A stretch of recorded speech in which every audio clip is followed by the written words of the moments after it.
Hello বন্ধুরা, কেমন আছেন সবাই? আশা করি ভালো আছেন সব। আবার এক নতুন ভিডিও নিয়ে চলে এসেছি। আজ এসেছি আনসারদার বাড়িতে। এটা দ্বিতীয় ভিডিও হতে চলেছে। আগের ভিডিওতে একটা শিলের উপর বানিয়েছিলাম, ওটাতে খুব ভালো রেসপন্স হয়েছিল। So thank you so much support করার জন্য। তো এইভাবে সাপোর্ট করতে থাকবেন। তো এটাও সেলের ওপরে ভিডিওটা হতে চলেছে। লাস্ট পর্যন্ত দেখার জন্য রিকোয়েস্ট রইল, কারণ এতেই সব ডিটেলস দেওয়া। কেমন আছে আগে বলো।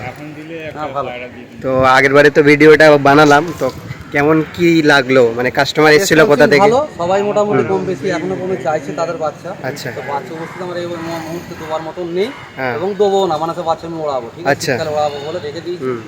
কিছু ধাড়ি আমি বিক্রি করবো। ধাড়ি যদি লটে যদি কেউ নেয়, আচ্ছা, তাহলে মোটামুটি 500 টাকা পিস পড়বে। আর যদি কেউ মানে কেটে কুটে যদি নেয় 800-900 নাহলে 1000 পড়বে। 800-900 টাকা লট নিলে কম পড়বে, আর যদি সিঙ্গেল পিস নেয় তার জন্য আলাদা একটা রেট আলাদা আছে। একটা রেট থাকবে। কোথা থেকে নিয়ে গেছিল ওই পায়রাগুলো যেগুলো? পায়রাগুলো নিয়ে গেল শিবপুর থেকে। শিবপুর থেকে এসেছিল। আচ্ছা। সো বন্ধুরা, আগের লটটা যেটা সব সেল হয়ে গিয়েছে, ওটা এসেছিলো শিবপুর থেকে। আর একটা নতুন লট আছে যেটা সেলের মধ্যেই আছে। সো সেগুলো আমরা দেখে নেবো। চলো দেখে নেওয়া যাক। মাঝে ভরতে হবে তো।